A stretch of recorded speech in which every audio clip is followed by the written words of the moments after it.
Consciousness, elevated consciousness. What are we saying? We said in video 3, which is so important, so important. Without those understandings that we learned from Rav and Karen, and which I believe is the reason Rav and Karen came to help us, or to take us back to the original thought of how to do it, without understanding how to combine, how to use the body as a tool for the soul, not as a prison for the soul.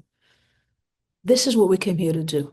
All the knowledge, all the guidance, all the truth of what I need to know is here. Watch video 3. I know it's long. It has to be long. Because it's not Instagram instant. It's consciousness. Meaning we can't. It doesn't take a page in my book to allow my soul to connect with my physical body and to bring me my abundance. It takes exercise. A lot of exercise. So what's a consciousness? What's an elevated consciousness? We said there's two extremes, right? The body is the physical, limited, can't see nothing from nothing. The soul is endless. Everything is right here, right now. Today and tomorrow is here. Me and my abundance is here. Me and the love and the joy and the happiness and the health is here now in the endless.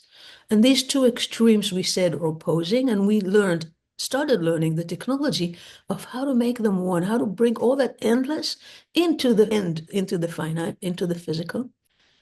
We said that the way to combine them is to start allowing the body to lower its voice, listen less and less and less to what the body and the 5 senses are telling me, believe it less and less, because this is what's telling me I'm limited, and start to be more aware of what I'm not aware of, the endless. Consciousness, and elevator or not, is how much am I stuck in believing what I see, and how much am I able to go release that and feel more and more the true reality. The less I'm bonded inside the limitation of the physicality, the more I am connected to my soul. That's how my consciousness gets elevated. In Kabbalah, what does it mean up or down, higher or lower? One person is higher than the other, lower than the other, holier than the other. Lower is the physicality. Why? Because it's so limited. Higher is the consciousness. We always talk about the Creator as higher, up there. Why?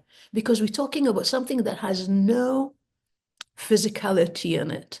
But there's a way to go from physicality to unphysical, to complete freedom, which is the work that we're doing. The way to remind the body, to allow the body to have endless abundance, to have endless love, protection, health, everything, is by doing restriction. We said if you don't understand restriction correctly with a 3-column system, you're not connecting to your endless soul. You're not. You're living, you're forcing yourself to be a little less this and a little more that, and you're training yourself. It's like when you train an animal to do something, the aleph. You play with your physicality. You never injected your infinite soul into the body consciousness. Then you're not really making a connection with your creator, with your creator self, with your endlessness. Restriction, 3-column system, we said. I have a body, the body experiences fragmentation. I am a creator, it's endless. Everything is right here, right now.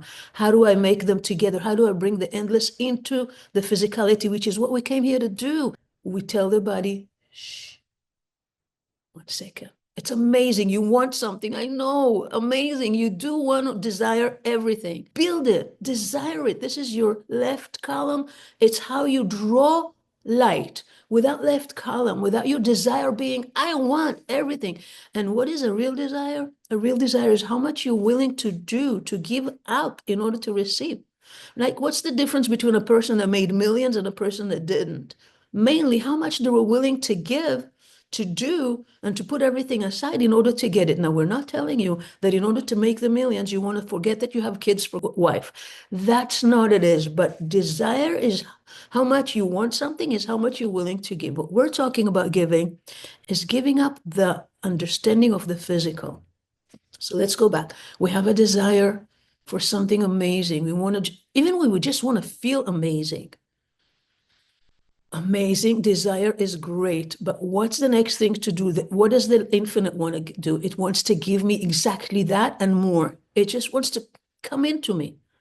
What do I need to do? I need to shut down my understanding of how it's going to come, because my understanding of how it's going to come is my limitation. I need to do restriction. I need to create a circle. I need to tell the body consciousness, which is everything I know. There is a force, which is me, which is the creator in me, that knows how to do this better and wants to come in. Listen to it. It's telling you how to do it. Be willing to give everything you think is right for you to receive more. But you need to be willing to do what the creator tells you to do. Not like, oh, only if people are still going to like me, I'm going to do it. How much do you really desire what you want? That's how much you're willing to give up. The restriction size has to be at least the level of your desire. If you desire something that much, this is the only way to get it. That's how much you're willing to, I do want to desire it. I want it. I don't want to give it up. But at the same time, I want to give up the body consciousness of how I'm going to get it. And I'm going to allow the creator to show me how to do it as part of creator's plan for the universe, as part of being a channel for everybody else to receive. So that's the part of how consciousness has to start building, elevating. The more I practice the muscle of desire and put the desire on hold, knowing there's something amazing coming to me, trusting, knowing is a key word. Knowing there is a creator here, right here, that doesn't have a choice. We said it's giving, it's just giving. Doesn't even desire to give, it's giving everything I want and more. So when I want something and I don't practice, and it's not easy. This is the work we came here to do. This is the work we came here to do. To acquire everything by desiring everything. This is why we have a body and a desire and an illusion of lack. The illusion of lack tells us I don't have, I want. Yes, you want. I want is amazing, is important. Do I need to take it from someone else? Do I need to take it right now? Do I need to? No. I'm going to allow the universe to direct me how I'm receiving it in a way that I'm also sharing it, not from here, not try to think of an answer. By shh, I need to hear all that knowledge. The soul is talking to me all the time. I want to give you, listen. And we never stop, we never restrict, and we never connect to the realm that wants to give us. There's that tension between how much I want and how much I'm willing to not receive it the way I want it, but I'm willing to receive it with the endless of it, meaning having the universe as part of my system. This is where the magic happens. It's not natural. Our nature is to desire something and acquire it. And what did we say? We get it, we lose it because we did not do the restriction. The restriction is like when you are driving, if you know the stick shift over, you know how it really works in the car. You want to shift gears, you need to let go of one gear first and then put into the other. You cannot put gear into gear. That place where you take off the gear and you switch to the other, that place is a connection. No one can do it for you. You're the only one that knows if you did it correctly or not, or how much are you really letting go. What does letting go means? I want right now everybody to like me. It's not that I want to say I don't want everybody to like me. I want to say I really want to feel loved. I want so much to feel loved. I deserve to feel loved. I came here to receive everything, including the feeling of being loved. Great. God, I really want to feel loved. I'm willing to not feel loved until it's coming from the right source. How hard is that?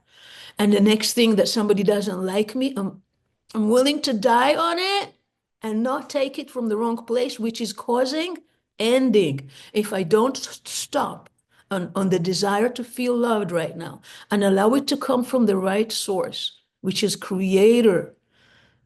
I don't know what it looks like. I don't know what it feels like. So when you do your restriction, it feels like you're willing to die.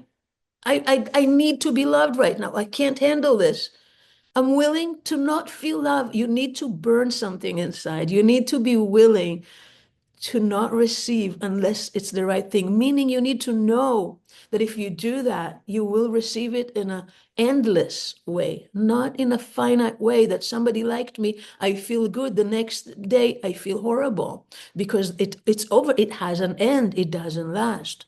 But if I resist taking it to myself the way I want it, the way the body wants it, and I allow the endless to give it to me, it will show me things that I don't know and nobody can teach me.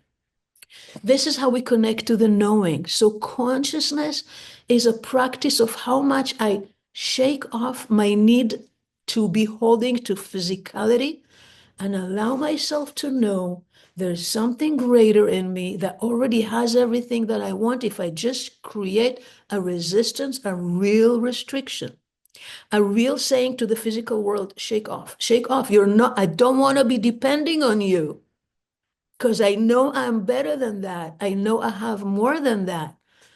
The more we practice, the less we have a dependency, the less the physical universe has a hold of us. What happened with the Rav and Karen? With the Rav and Karen walk into a room, the whole room felt different. Rav and Karen look at you, they see all your lifetimes before, they see your thoughts. You know, one student once tells the Rav, look, the Rav had a dream about the Rav. It went this way and that way and this and that. The Rav, yeah, you forgot that that and that and that also happened in the dream. True story. You know, where I shared this story before, like there was a huge hurricane and we just moved to Florida. We coming from Rosh Hashanah in LA and California, Palm Beach, Palm Springs. And there's a huge hurricane. We don't have a clue how a hurricane works. They're evacuating all the people from the shore, from Miami Beach area.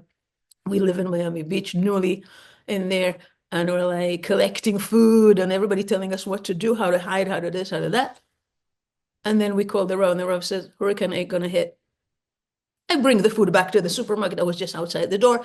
Everything back, take it. Everything is good. We knew. We knew. The Rav knows. The Rav and Karen, when they live in this physical world, they actually so not depending on the physical world that everything for them, yesterday, tomorrow, you, me, all the souls, you can see it. That's elevated consciousness. And we all here to do it. We all can do it by shaking off, by doing the real restriction. Every time the desire has a hold on me, I want that desire, because that's what how I'm going to get the light. I want to keep the desire, but I want to shake off the need to have this desire fulfilled in the physical. And I'm going to want to develop the muscle of knowing that in a much better way and in a freedom way, not depending on anybody else external, anything else external, I'm going to receive it from the Creator. I don't know what to do right now. I do know what to do right now. Let me hear it. But by hearing it, I mean I need to shut down all this part of hearing, information, sfirot, books. I've seen people quote Kabbalah right and left to give you all the wrong answers with the quotes, with the psukim, with the verses. And Rav Ashlag said, when something happens, you don't move. No. Even if that verse was a quote, it's you need to elevate your consciousness, meaning work your muscle of being less and less dependent on anything physical, meaning external. Physical, we call external. Spiritual, we call internal. Does that make sense? Yes. The more you're connected to the internal universe, the more you can see things, the more you know things, the more you trust, the more you're completely guided. And when the Rav talks about freedom, Pesach, Exodus, 72 names, complete freedom, what does that mean? It means that the physical world is this little for me because I can see already and I can feel and I'm guided. I know that whether this person hurts me or not and this source of income comes in or not, it's not about them. I know it's not coming from outside. We just did the reading of Beshalach of the manna. I'm not depending of something else to give me the manna. Even though I get my check from this person for another, I'm not. It's not about them. I'm starting to develop by resisting the dependency on the finite world. Consciousness is something you elevate by real work, hard work, willing to lose everything to gain everything without losing the desire to gain. This is why Arav and Karen are my teachers forever and ever and ever. I'll tell you one more little story, after Raven left, and we were all so shocked, and it was difficult. So we had a meeting. We asked people to come and sit together in a circle in Boca and tell stories of Rav and Karen. And that story that remains with me is like this short. Debbie Drury, where are you? I love you. We sit in a circle, and Debbie Drury says, okay, so there was a huge event, hundreds of people, noise, everything. Rav walks into the room. On the way to the room, Rav looks me in the eyes, and she jumps off her chair, and she said, that's it. From that point on, my life will never be the same. That one instant glimpse of a look of the Rav in your eyes. Because what? Because the elevated consciousness of Rav and Karen is no longer confined into what we see, think, understand. It is connected to our Creator. They shook off. They've been through all these testings that shook off their limitations, their dependency on the physical. Elevated consciousness, if you see a scale from, we're almost like an animal. What we see is what we get. We have needs met, and that's it. Our work is to start saying, this is not all there is. There is an amazing abundance, and I'm not just the needy. I am so much more. I'm the giver. I'm a soul that here to influence, to shine, so much more than the physicality. That's elevated consciousness. You shake off your dependency and your limited perception of what is in the physical, and you really start having the knowing. It's like a bigger reality is guiding you against the logic, against what other people say, but you know it works. So you're not afraid. Elevated consciousness. You started connecting to people. What you are and what they are becomes connected because you are more of the connected part of us, the endless, and you're less of the limiting. Who you are is how much your consciousness was able to shake off the limitation. Love you so much. Let's do more of that. I love it. There's so much more I want to say, but next time.